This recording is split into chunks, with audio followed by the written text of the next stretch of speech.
Okay, I just want to explain. So I'm making the chicken dumplings for Saturday. This is how it looks, right? Now, to explain to you how I make it, this is about 30 pounds of chicken. There's cabbage in here and scallions. And then we're gonna make a slurry by using my mix and then some soy sauce. Okay, so for this much, we're gonna take about 4 tablespoons. This is cornstarch, potato starch, tapioca. We're gonna fill this up to here with soy sauce and then the rest with water. Okay, so I filled it with soy sauce. Now we're incorporating. I want to explain, like, when you're making a slurry, make sure you incorporate all of the starch so you don't have clumps in your mix. Okay, super important to do that. But yeah, so we're gonna put this now in here.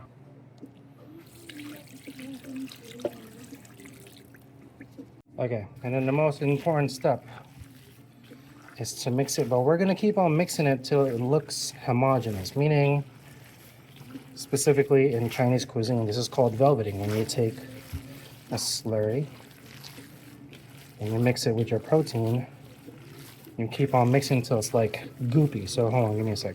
Okay, it took me about a few minutes. It's well incorporated now. The one thing we're gonna do, a lot of people I think kind of skip this step.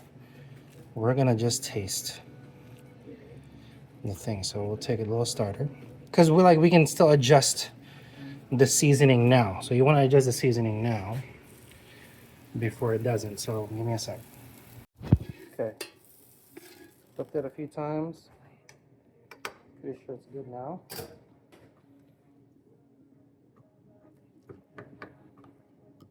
Perfect. So kind of mushy, crunchy. Now reminder, these are going to be steamed.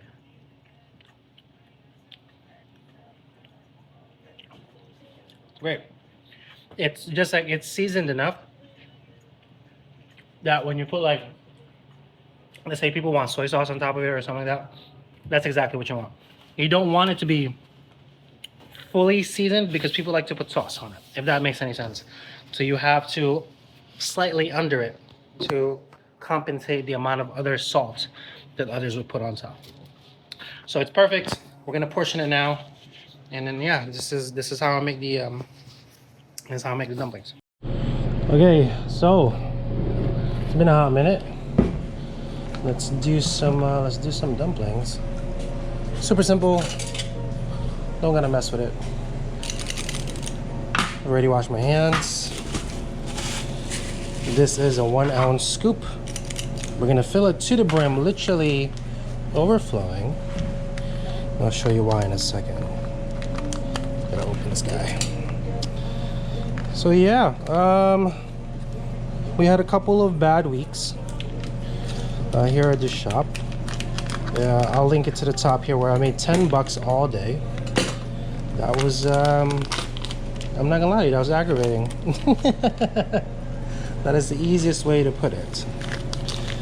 Okay, so this is the brand that I like, the Twin Marquis brand. They're from New York, Brooklyn specifically. They make awesome pre-made wrappers already. You don't gotta mess with yourself and do your own wrapper if you don't have to, you know. Use some of the best ones. Okay, so look, wrapper, filling, and when I say overfilling, literally, I think it ends up to be like an ounce and a half on the stuff. But we are just making shumais, and that's it. That's essentially the motion. Let me just get a spoon. Oh, sorry, that's not it. Let me get one of these, just so I can like pat it down over and over.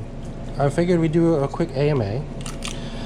Ask me anything. I had a ramen class Sunday, and it was good.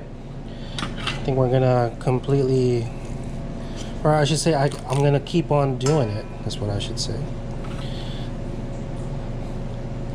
And then just to let you know, shumais, I like shumai specifically when it's overfilled like this, because it gives you the visual that it's overloaded, and that's exactly what we're doing. And if you haven't seen my video on how to make your own dumplings, I'll link it to the top here too. Super simple. Don't gotta mess with it. The only thing that you might have a little issue is your seasoning, but it's better to go less than more. You can always add more if that makes any sense. What you can't do is take it away when you season said food, huh? But yeah, we're just doing dumplings. So this particular dumpling will take about 11 to 12 minutes to cook. Let's just look how big it is. And that's what we kind of want, you know? I want to give you the benefit of the doubt, or like the what am I trying to say? The visual prowess that it's worth it. Okay, so per order, so this is my dish right here called soup and dumplings. You get 6 of these per order. So if you just break that down by weight, it's almost as if you're getting a full chicken thigh, because essentially that's what it is, by weight.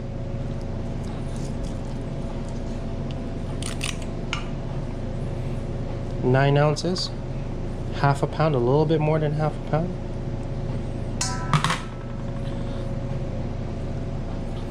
So yeah, that's it. I'm gonna rifle all these through, and I'll show you what I do after we finish the dumplings.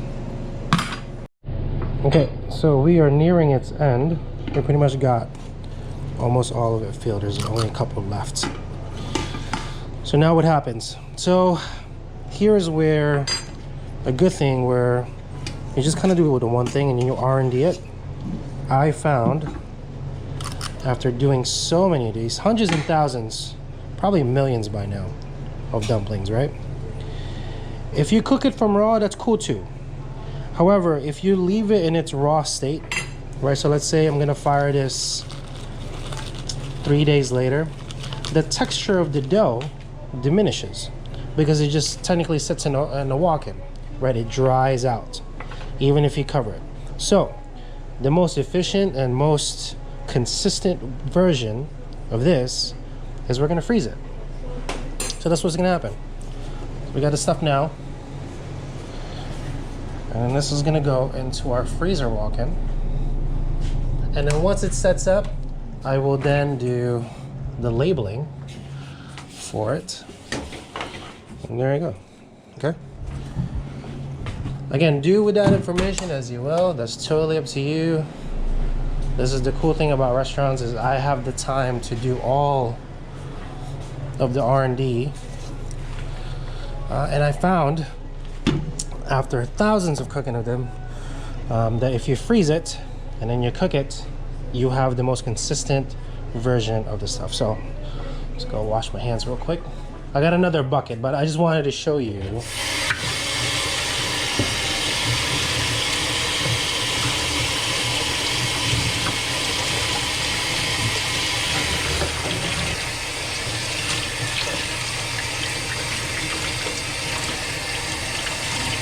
I just wanted to show you what happens after the dumpling. So that's it. Dumpling 101. So any kind of dumplings, Shu Mai's, whether it's the regular folds or whether it's the little bows, all the same. It's much more efficient if you did it raw, frozen, because the texture keeps itself. However, I will say though, if you only do dumplings, let's say you're like a literal dumpling shop, I think it's much easier for you to do everything raw to order. Because 1, it's faster, 2, it's much more efficient, and 3, it gives you the appearance of, you know, freshness, but not technically, you don't need to, if that makes any sense. I'm giving you all the dirty tea per se. But yeah, that's it. If you enjoyed that, let me know. Any comments, concerns, and then put it down into the description below. Peace.